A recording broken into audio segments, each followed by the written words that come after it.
아니 이렇게 유쾌한 할매 고백 감사드리고 그 로티플리 언제 언제 막을 올리나요? 우리 합백교에서 화분 하나 보내드리고 지지 방문 가게도록 하겠습니다. 그리고 로티 플리에 대한 얘기를 하셨는데 로티는 리차드 로티 말하는 거죠? 아, 미국의 철학자. 아, 네. 그것도 다음에는 좀 설명해 주세요. 리차드 로티. 네, 여러분 오늘 내일이 추석이어서 고향 가신 분도 계시고 고향에 가실 분도 계시고 할 텐데 이런저런 마음이 분주하시죠. 어, 저는 어쨌든 이 연휴 기간에는 집에는 못 가고 해야 할 일들이 많이 있습니다. 그 연휴 끝나면은 원고 마감, 논문 마감을 2개 해야 돼서 논문 써야 되고 11월 중에 책이 한 권 나오는데 그거 출판사에서 조판 원고를 보내와서 하여튼가 요번 연휴 때 다 읽고 수정 뭐 정오표 만들어 가지고 보내야 되고 그래서 딱히 명절 기분은 나지 않습니다. 생각해 보면은 제 원가족이 이런 분위기였어요. 이렇게 명절에 특별히 일이 없었습니다. 왜냐하면은 저희가 식구가 없어서 그래요. 고모 한 분, 이모 한 분 계시고 할머니 할아버지는 일찍 돌아가셔서 사실 뭐 결혼하기 전까지 저희 집에 명절에 특별한 이벤트는 없었어요. 뭐 목사 가정이어서 가정 예배를 볼 것 같지만 가정 예배를 본 적은 거의 한 번도 없고 그냥 아침에 일찍 나가서 아버지랑 그 추석 때 하는 영화들 뭐 성룡 나오고 이런 거 있잖아요. 뭐 취권이니 뭐 용중 호텔 뭐 그런 거 있잖아요. 아침부터 계속 조조 영화를 보러 다니고 명절날은 서울시에 있는 뭐 거기 대한극장 그 밑에 스카라 극장 명보극장 그 밑에 피카데리 극장 쭉 내려오면은 그 명절날 이벤트가 그렇게 극장을 돌아다니면서 영화를 보는 것이 이렇게 명절이라면 명절이었습니다. 그런데 제가 그 결혼을 하고 나서 저희 처가는 되게 대가족이에요. 아들, 손자, 며느리, 손녀가 28명. 저희 장인 어른이 칠형제 중에 장남. 칠형제마다 자식이 2명이니까 할머니 입장에서는 28명인 거죠. 며느리, 아들, 손자, 손녀가. 매번 모이는 거예요. 추석 때, 설날 때. 그 집이 청주셨는데 그 이제 결혼하고 나서 제가 처음으로 이방인 외지에 그 14명의 손자 손녀 중에 우리 와이프가 14명 손자 손녀 중에 가장 맏손녀인 거잖아요. 그러니까 제가 처음으로 외지인이 돼서 딱 갔는데요. 정말 28명이 한 집 안에서 정말 이렇게 할머니가 딱 거실에 계시고 7명의 숫사자들이 할머니를 이렇게 다 에워싸고 있어요. 정말 아들들이. 그리고 7명의 며느님들은 다 부엌에서 일하고 있고 손자 손녀들은 다 방방마다 있어 게임하고 있고 그런 분위기에서 하니까 굉장히 이제 문화적인 충격을 되게 받았던 기억이 있어요. 그래서 저는 그 숫사자들 틈에 있지 않고 부엌에서 그 작은 어머니들 막 커피 타다 드리고 막 우리 와이프가 어머니들 마사지하고 어깨 주물러 드리고 되게 귀여움을 독차지했던 손녀 사이죠. 조카 사이죠. 조카 사이. 그리고 그런데 이제 그 작은 아버지들이 저를 막 째려보시더라고. 칠형제 중에 막내 아드님이 그러니까 막내 작은 아버지가 저랑 한 7, 8살 차이 나요. 굉장히 저에게 따로 불러가지고 당신네 집안의 가풍을 말하면서 은근한 협박과 뭐 이런 걸 했는데 굴하지 않고 그 다음 설날도 그렇게 하고 그런 다음에 유학 갔어요. 천만 얼마나 다행이었는지. 계속 그런 분위기 속에 있었으면은 되게 안 좋았겠다 싶었습니다.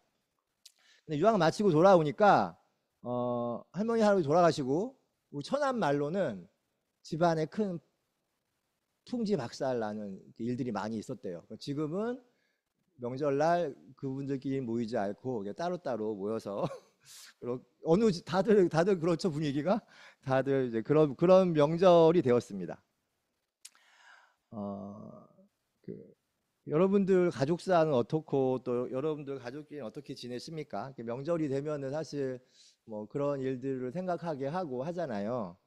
저는 사실 그런 건 없지만 우리 처같이 보면은 그 뭐 우리 지금 장인어른이랑 어머니 보면 좀 씁쓸해 하시더라고요. 이렇게 형제들끼리 이렇게 싸우고 잘 안 만나고 이런 것에 대해서 안타깝게 자세한 내막은 전 모르지만 뭐 그렇습니다.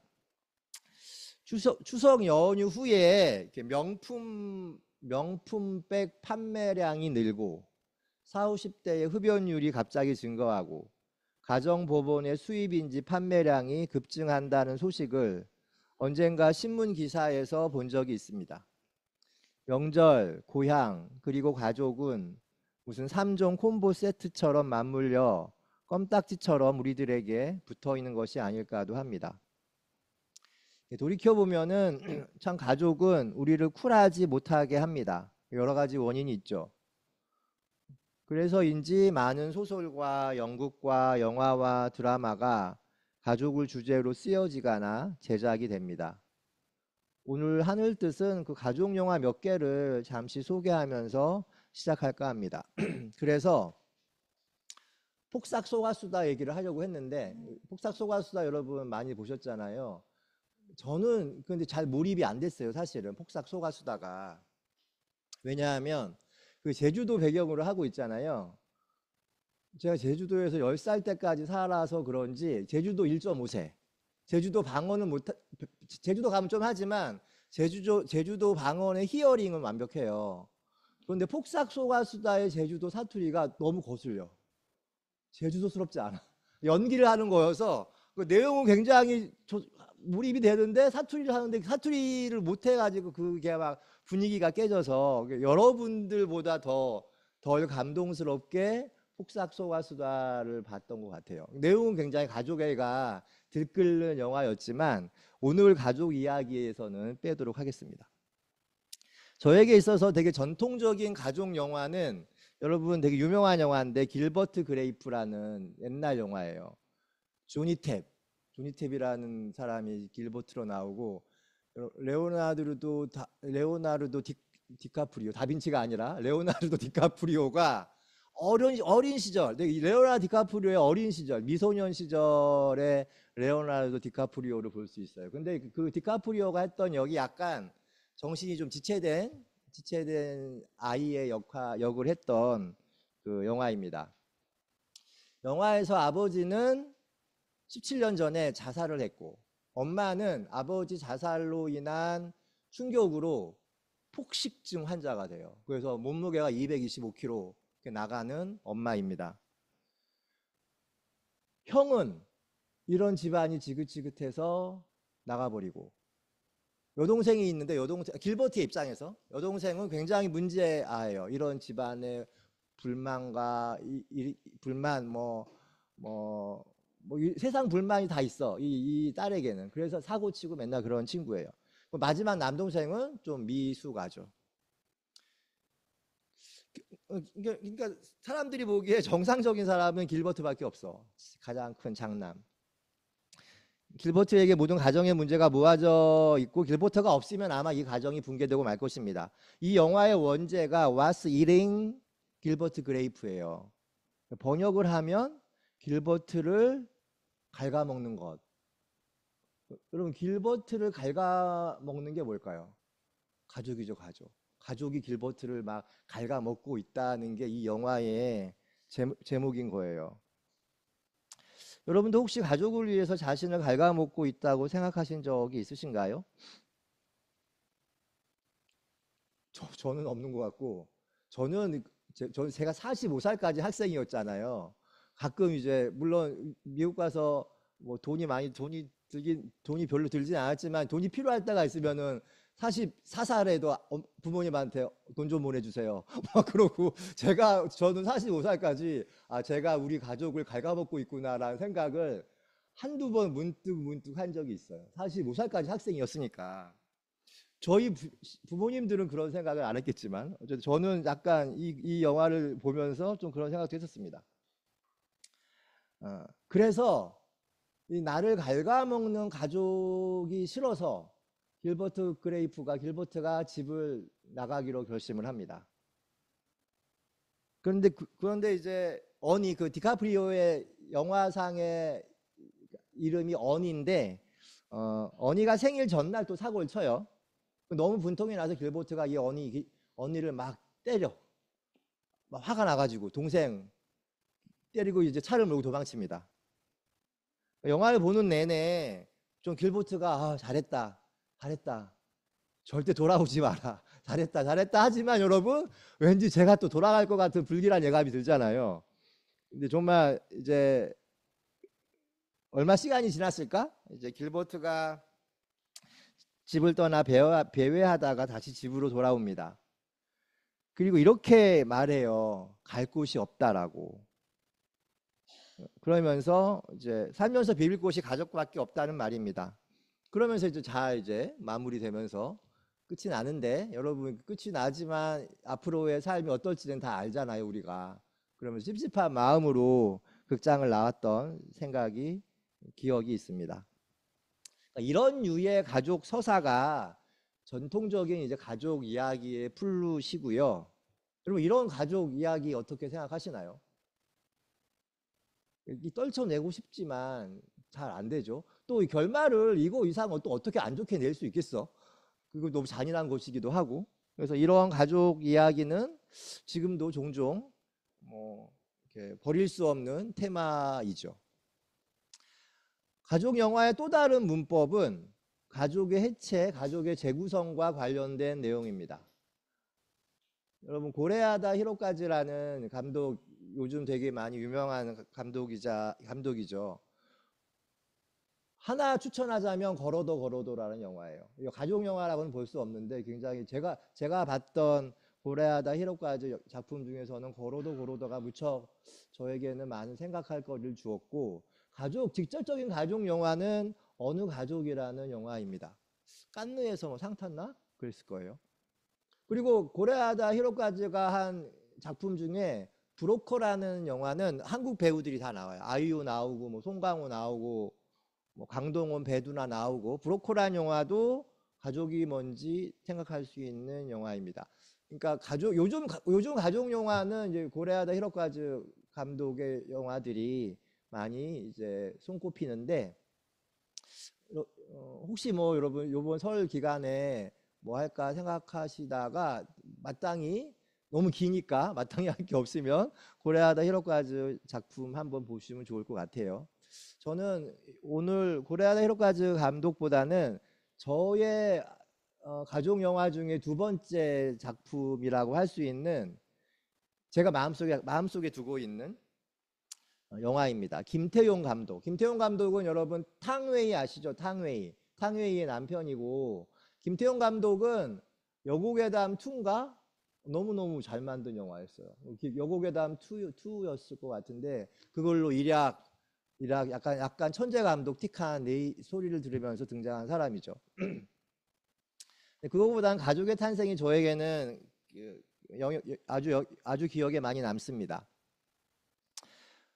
가출한 남동생이 있고 누나가 있는데, 누나는 문소리고 가출한 남동생은 엄태웅이에요. 가출해가지고 몇 년 만에 집에 돌아온 남동생이 여자친구 애인을 데리고 오는데 20살 연상의 고두심이야. 그러니까 문소리보다도 나이가 훨씬 많지.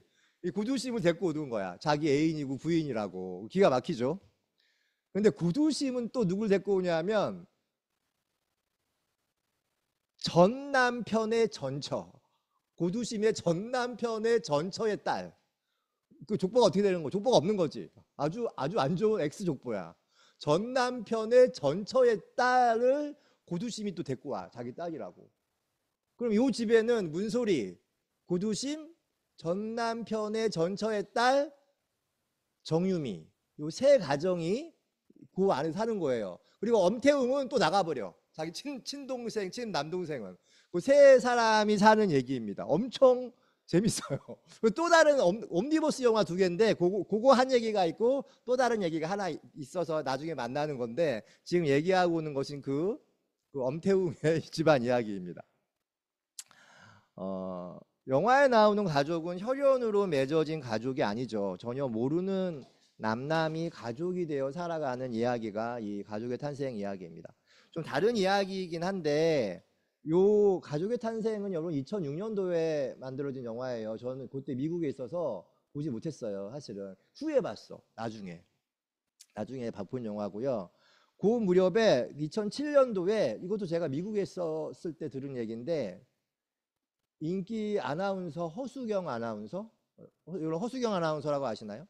허수경 아나운서가 정자기증을 통해 시험관 아기로 임신했다고 밝히면서 여러분들 한번 기억해 보세요. 저 미국에서 모르는데 보수적인 한국 사회에 좀 문제가 됐던 이렇게 화제가 됐던 일이 있었습니다.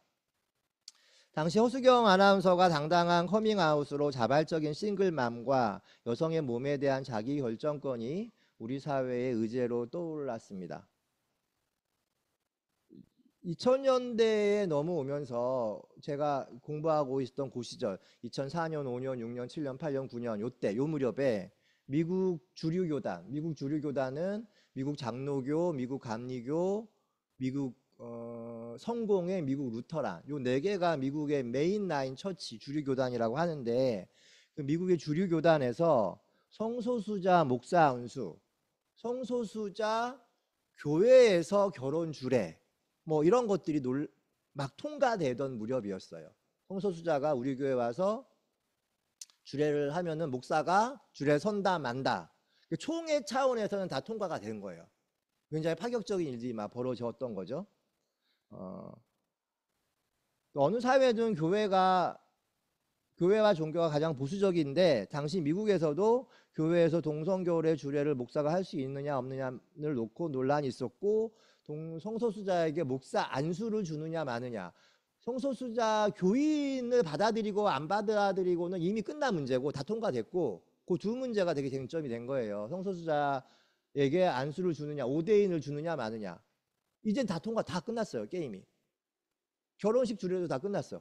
문제가 해결됐는데 그때 이제 막 문제가 됐던 거죠. 당연하고 자연스럽게 가정의 파괴, 가족의 재구성에 대한 많은 공방이 있었습니다. 그러니까 그 무렵에 조국에서 들려온 허수경 씨 뉴스가 저에게 의미 있게 다가왔고 그래서 무슨 발제 같은 거 할 때 우리나라에서 이런 일이 있었다라고 하니까 걔네들이 웃으면서 야 그거 옛날에 다 끝났어 우리는 막 그러면 저를 비웃더라고요. 열받아가지고 막 했던 것도 떠오릅니다. 제가 미국에서 귀국하던 해가 2014년이었는데 그때 드디어 미국 장로교 헌법에 적혀 있었던 결혼에 대한 내용이 바뀌었습니다. 결혼은 사랑하는 두 사람 가로 열고 예전 헌법은 사랑하는 두 남녀였음 가로 닫고 두 사람이 하나님 앞에서 함께 사는 그날까지 최선을 다해 서로를 아끼고 사랑하는 것이다 라고 말입니다. 굉장히 저에게는 최고의 귀국 선물이었어요. 이거 보고 와 가슴이 약간 여러 가지 생각을 하면서 이제 이렇게 좀 많이 이렇게 뭐 이거 어떻게 표현해야 되지? 하여튼 어떻게 해방이란 게 이런 거구나라는 메시지. 그거를 다른 단체가 아니라 미국 장로교가 말했다는 게 되게 많이 위안이 되더라고요. 전통적인 가족상에 대한 그리스도교적인 모럴에 반하는 결정이라고 하면서 많은 논쟁이 있었고 지금도 마찬가지입니다. 그거는. 그래서 제가 청년들 결혼식 주례할 때마다 이걸 인용을 해요. 결혼은 뭐 어쩌고저쩌고 하면서 하나님 앞에서 사는 그날까지 행복하게 살아라. 그러니까 사는 그날이 무슨 말이에요? 검은 무리가 팥뿌리 뗄 때까지가 아니니까 미쳤냐? 사는 그날까지 그게 죽을 때가 될 수도 있고 하여튼 사는 그날까지 서로에 대해서 최선을 다해라 라고 해서 그 신랑 신부랑 만나서 몇 번 이런 것에 대한 얘기를 하거든요. 주례사에 대한. 신랑 신부는 동의를 했어. 이걸 들었던 신랑 신부 부모님이 나에게 이렇게 밥 먹을 때 와가지고 이게 무슨 뜻이죠? 또 부르면서 그걸 이제 웃으면서 잘 살라는 얘기예요 하면서 이제 굳이 설명을 안 했던 기억이 있는데 이것도 되게 이렇게 저는 굉장히 감동적인 메시지였습니다. 허수경 씨 뉴스로부터 13년이 흘러서 2020년에 일본 출신 방송인 사유라, 여러분 사유라라는 분 아세요? 아, 사유리 씨가 일본에서 정자를 기증받아 아들을 출산했다고 공개하며 자발적인 싱글맘과 비혼 출산에 대한 주의를 대한 이야기를 다시 한번 환기시켰어요. 그래서 라디오 스타 이런 데 나와서 그 사유리 씨가 그 얘기하고 하던 것도 본 적이 있습니다. 허수경 씨는 그 후에 어떻게 되었는지는 제가 한국에 없어서 잘 모르겠는데 그 사유리 씨 경우는 당당히 자신의 입장을 밝히면서 이런저런 방송에서 활발히 아기 이야기도 하고 또 아기가 이제 직접 등장하는 프로그램도 있더라고요. 아기가 이제 커가지고 애 키우는 아기 키우는 그런 프로그램도 하는 걸 보면서 세상이 그래도 조금씩 발전하고 있는 건가라는 생각을 했습니다. 이것과 비슷한 또 사건이 있었죠. 우리 권투 선수인가? 탤런트인가? 이시영이라는 배우 있죠. 이시영이라는 배우가 있는데 이 배우는 이혼을 했는데 남편의 정자를 이렇게 정자은행에 했나 봐요. 남편의 동의 없이 그 임신을 한 거죠. 비슷한 사례인데 이건 이제 남편의 동의를 구하지 않았다는 것 때문에 뭐 얼마 전에 문제가 됐던 이야기도 생각이 납니다. 하지만 솔직히 말하면 허수경 씨, 사유리 씨 뉴스보다 올해 한백교회에서 발족해 모임을 이어가고 있는 살모들, 우리 주보에 있죠. 살아있는 모든 것들, 한백 비혼 여성 문화 모임 관련 이야기가 저에게는 더 의미 있게 다가옵니다. 이제 다다음 주에 서울 노회가 있어요. 노회 전에 시찰회라는 걸 하거든요. 시찰회를 경유해서 노회로 문서가 넘어가는데 시찰회는 노회 보통 한 달 반 전에 해요. 지난 8월 말에 우리 서은 시찰회, 서대문 은평 시찰회에 우리 한백교회가 있는데 시찰회 목사님들끼리 모여서 이제 반년 동안 있었던 각 교회 상황을 공유를 하고 서로 어려운 일 있으면은 기도 요청하고 하는 시간을 보냅니다. 그것이 시찰회에서 하는 일인데 시찰회에서 이제 한백교회 상황 보고를 하면서 한백 신규 모임 소식을 전했습니다. 살모들, 살아있는 모든 것들, 한백 비혼 여성 모임이 결성되었습니다. 그러니까 다들 한백이 한백하네. 목사님들이 신기해하고 난감해하던 모습이 떠오릅니다. 보통 교회들은 남녀 신도회가 있고 거기다가 이거 연령대로 자르잖아요. 남신도회, 여신도회 또 연령대별 뭐 30대, 40대, 50대 이렇게 연령대별로 자르죠. 그러면서 신도들을 조직화합니다. 굉장히 교회만큼 이 정상가족이란 말도 이젠 촌스러운 말인데 정상가족을 염두에 둔 조직 운영을 하는 단체가 있을까? 교회처럼? 세상이 다 변했는데 교회는 굉장히 이것에 충실하죠. 시찰회에서 한백교회는 성별, 연령별 신도회가 없고 섬돌 향림교회도 그렇죠. 없고 이런저런 모임별로 사람들이 모였다 흩어지고 어떤 모임도 계속 영구적이지 않고 되게 템퍼럴리로 모였다가 흩어지고 한다. 그리고 올해 비혼 여성 문화 모임이 생겼다고 하니까 이거 굉장히 부러워하면서도 목사님들이 난감해하고 이거 너무 그 한백이니까 가능한 거 아니냐, 교회 일반적으로는 힘들다, 이것 때문에 이렇게 토론이 좀 벌어지고 했었습니다. 기장교단이니까 이런 말을 편하게 할 수 있지 다른 보수적 교단 같았으면 생육하고 번식하라는 창조의 법칙에 위배되고 가정의 가치를 존중하지 않는 반교회적 결정이라고 아마 금방 쫓겨났을지도 모릅니다. 가족에 대해서 별다른 생각을 하고 있지 않다가 오늘 같은 추석을 앞두고 새삼 가족이 무엇인지 이렇게 물음을 던집니다. 요즘 저는 한백교회 식구들이 저의 혈연 가족보다 더 많은 사연과 시간을 보내고 있습니다. 여러분들은 어떠신가요? 시대가 변한 것만큼 가족과 가정의 패턴이 많이 변화하고 있습니다. 올해 통계를 보니까 우리나라의 총 가구 수가 2,400만 가구가 좀 넘는다고 합니다. 이때 1인 가구가 1,000만, 2,400만 가구 중에 1,000만 가구가 1인 가구래요. 2인 가구는 600만, 전체 인구의 4분의 1.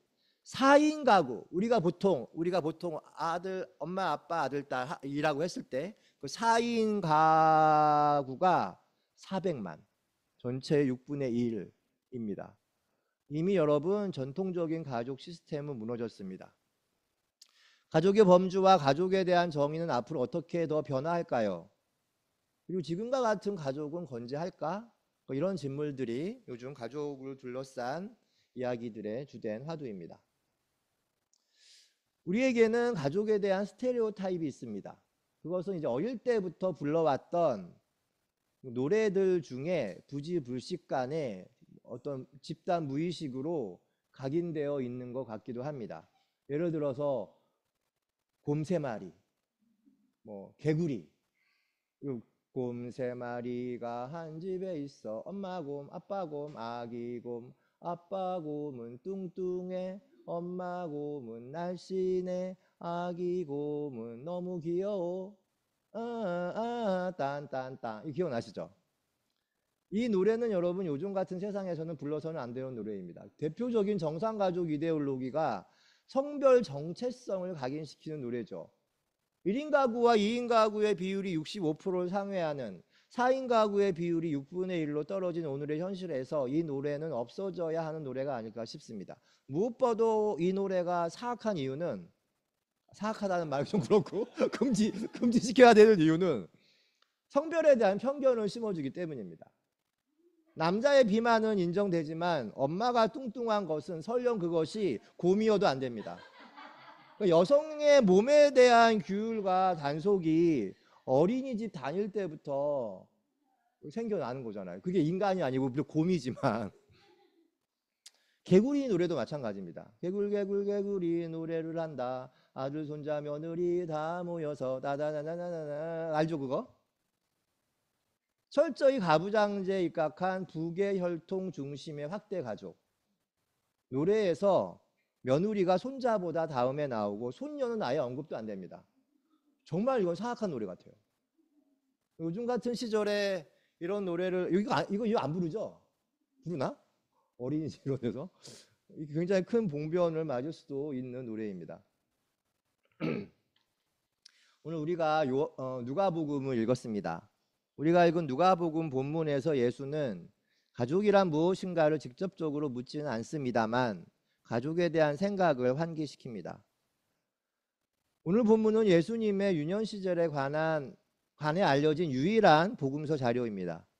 예수가 12살이 되던 해 6월절을 맞이하여 예루살렘 성전에 다녀오다 행방불명이 되는 사건이 발생합니다. 부모는 사흘 동안 아들을 찾지 못했는데 이렇게 사흘 후에 성전으로 가서 보니까 예루살렘 성전에서 랍비들과 토론하는 것을 발견합니다. 기가 막히죠. 여러분 예수님의 부모라면 어떻게 했겠습니까? 등짝 때리고 난리를 쳤겠죠. 그래서 마리아가 또 이렇게 말합니다. 이게 무슨 일이냐? 내 아버지와 내가 너를 찾느라 얼마나 애태웠는지 모르느냐? 그러자 예수가 한 말이 오늘의 본문입니다. 어찌하여 나를 찾으셨습니까? 내가 내 아버지의 집이 있어야 할 줄을 알지 못하셨습니까? 굉장히 이건 신화적이고 누군가가 뻥튀기 튀어서 다 집어넣은 거라고 생각할 수 있을 거예요. 모친 마리아는 혈육에 대한 정, 가족에 대한 사랑이 묻어있는 발언을 하는 반면 예수는 아니 왜 나를 가족에 가두지? 라는 생각이 들게 할 정도로 마리아의 발언에 무심합니다. 예수의 비범성을 성서가 드러내고자 했던 것 같습니다. 성서는 예수가 12살 때 이런 일이 발생했다고 적고 있습니다. 이스라엘 사람에게 12는 완전수 같은 거예요. 12지파, 12제자 이런 거 굉장히 좋은 의미로 완전수적인 의미가 있습니다. 유대에는 12살이 지나면 성유식을 치릅니다. 성서의 기자가 굳이 예수의 나이가 12살이었다는 것을 강조하는 것은 예수가 이 사건을 통해 소년에서 성인으로 스테이터스가 전환되었다는 것을 암시합니다. 이 사건을 계기로 예수는 이전의 어린 소년 예수에서 벗어나 출가를 선언한 것이 아닌가라는 생각이 듭니다. 예수가 한 말 중에 제가 흥미롭게 바라보는 대목은 예수가 자기가 있어야 할 곳을 아버지의 집이라고 했다는 점입니다. 아버지라는 말이 불편하시면 그냥 하나님의 집이라고 해도 무방합니다. 당신이 있어야 할 곳을 가족과 함께 있어야 하는 고향 집이 아니라 신이 거하는 곳이라고 한 거죠. 예수가 말하는 하나님의 집, 즉 하나님 나라는 편협한 가족주의, 인종주의, 가부장제, 지역주의를 넘어선 범우주적 사랑의 공동체라 부를 수도 있을 것입니다. 왜냐하면 모든 곳에 그리고 어떤 존재와도 신은 함께하기 때문입니다. 예수님께서 주기도문에 하늘에 계신 우리 아버지, 우리 하나님이라고 기도하십니다. 여기서 중요한 말은 하늘입니다. 하늘은 신이 거하는 장소라고 알려져 있습니다. 신이 거하는 하늘은 지상의 어떤 권력, 법, 규정들이 정복할 수 없는 곳입니다. 성서에서 말하는 가장 큰 죄는 이 세상 그 무엇을 가지고도 취할 수 없는 하늘을 자신의 부와 권력, 지식과 경계, 인맥과 배경을 동원해 취하고자 하는 것입니다. 어떻게 신이 거하는 하늘을 인간이 가질 수 있겠습니까? 저는 이렇게 생각합니다. 신이 하늘에 계시다라는 말은 신은 스스로 당신이 임재할 곳을 결정한다는 말이고, 이 말은 인간이 신의 위치가 어디인지 인간이 신의 위치가 어디인지를 정해서는 안 된다는 말입니다. 이런 이유로 우리는 신의 이름을 망령되이 불러서는 안 됩니다. 신의 이름으로 혐오를 조장하는 말을 해서는 안 되고, 신의 이름으로 전쟁을 일으켜서도 안 되는 이유가 바로 그래서입니다. 또 한 가지 재미있는 것은 이때 하늘을 우라노스라고 하는데, 이 우라노스가 복수 형태예요.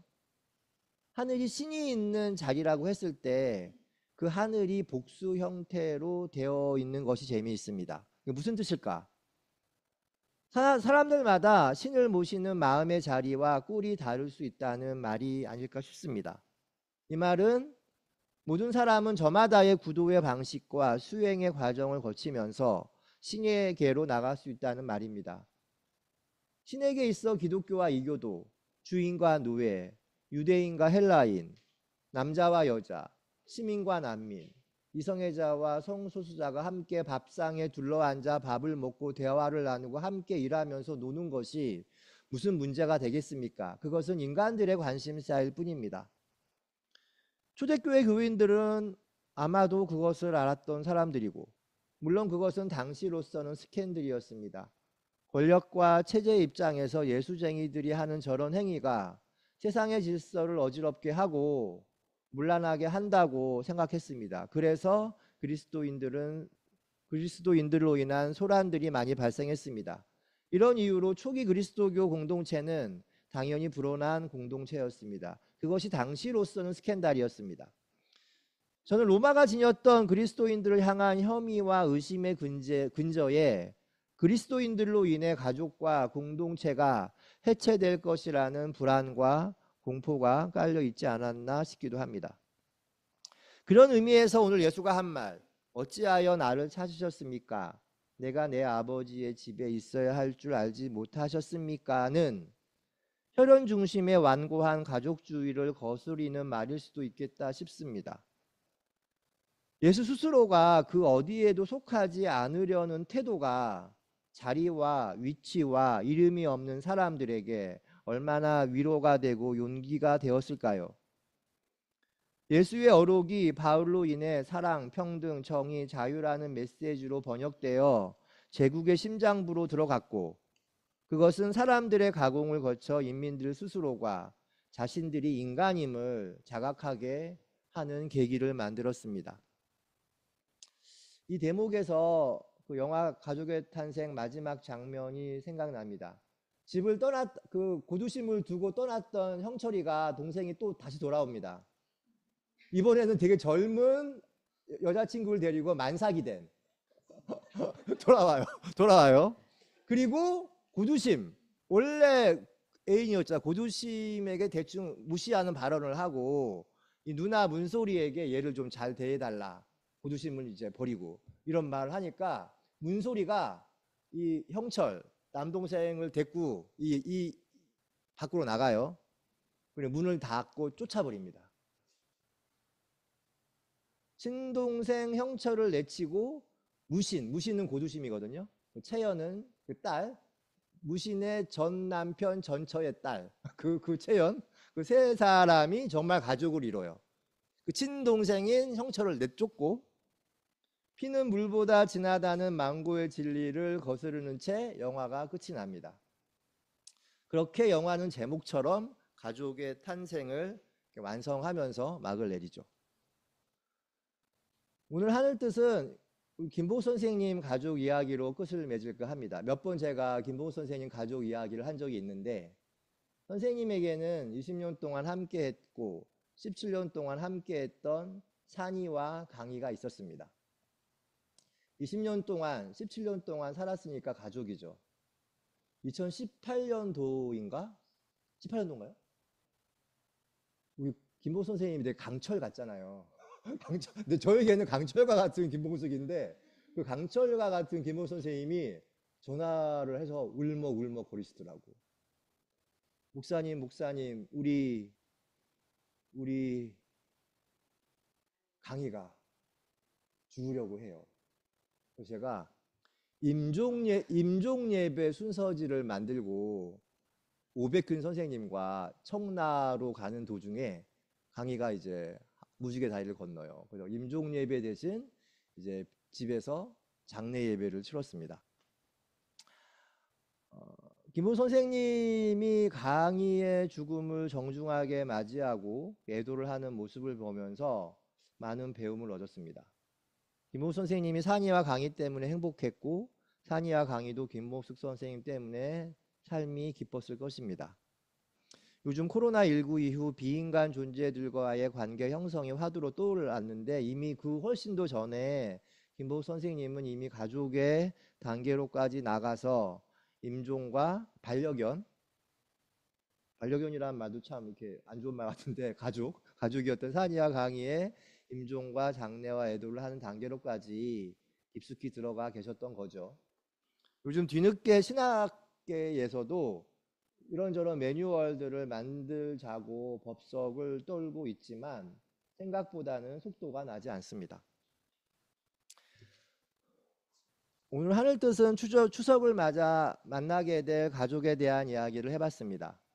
전통적인 가족의 형태가 해체되면서 새로운 가족의 형태가 등장했다는 소식, 새로운 가족에 대한 이해와 관계 형성이 필요하고 예수님의 발언을 통해서 가족이란 무엇인지에 대해서도 생각해 보려고 했습니다. 저희 부모님은 여러분 제주도에 계십니다. 아버지가 86세, 어머니는 82세. 다행히 두 분 다 비교적 건강하시고 건강하세요.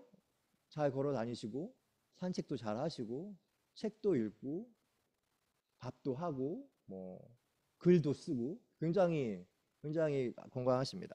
교회도 잘 다니시고 엊그제 제주도에서 어머니가 귤이랑 제주도 흑돼지 삼겹살이랑 제가 좋아하는 물김치를 보내주셨습니다. 이 큰 스트롤 박스가 올라와요.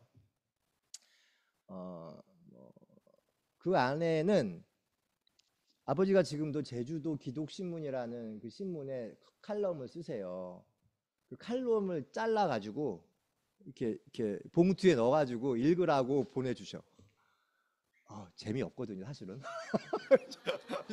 그 86살 할아버지 목사님이 물론 좋은 얘기인데 재미가 없는데 그래서 안 읽어요, 사실은 제가. 아니 쌓아도 어디다 옆에다가. 그리고 물김치 정말 제가 어머니 물김치를 좋아해요. 맛이 없어요, 이제는. 너무 달아. 나이가 드시면 달아지나? 달아서 안 먹어요. 근데 네가 좋아하는 물김치도 보냈다. 그럼 아, 네. 하고 이제 이따가 좀 먹다가 버리죠. 사실은. 이게 좀 먹다가 맛이 달라졌네. 입맛이 뭐 이렇게 버립니다. 그래서 귤도 까먹고 있고 우리 교회에도 가끔 보내시죠. 귤을 우리 제주도에서 귤 까먹고 있고 제주도 그 제주도 돼지고기는 정말 맛있어요. 김치찌개 해 먹고 이럽니다. 1년에 몇 차례 이런 명절 설날 추석 며느리 생일 제 생일 또 한두 차례 더 한 1년에 따지면 한 2달에 한 번 꼴로 이렇게 이런 박스가 올라와요. 박스가. 힘들게 보내지 말라고 하는데도 보통 어머니 아버지들은 말을 안 들으시죠. 전혀 말을 안 들으십니다. 그런데 하는 뜻 원고를 쓰는데 갑자기 겁이 덜컥 났습니다. 언젠가 추석이 되고 설날이 되고 내 생일이 되었는데도 제주도에서 어머니가 보내주시던 소포가 더 이상 올라오지 않는다면 저는 어떻게 될까요? 저는 어떻게 남은 생을 살아갈 수 있을까요? 물론 한백 식구들이 저를 위로해 주시겠지만 한동안 저는 무척 힘들 것 같습니다. 좀 전까지 가족의 해체를 운운하면서 쿨하게 폼잡았는데 부모님 생각을 하니까 애틋하고 울컥하고 멜랑꼴리하고 그렇습니다. 그래서 참 가족이 힘듭니다. 질척질척하고 정말 나 한 장 쿨한데 쿨해지지 않고 왜냐하면 저의 역량 안으로 온전히 가족은 포섭되지 않고 컨트롤되지 않는 존재이기 때문에 그렇습니다. 어쨌든 이번 추석에 가족들 만나 싸우지 말고 사이좋게 지내면서 혹시 가족이 없거나 가족이 있지만 만나지 못하는 처지에 있는 사람들의 마음까지도 조금은 헤아리는 시간이 되기를 바랍니다. 잠시 묵상하겠습니다.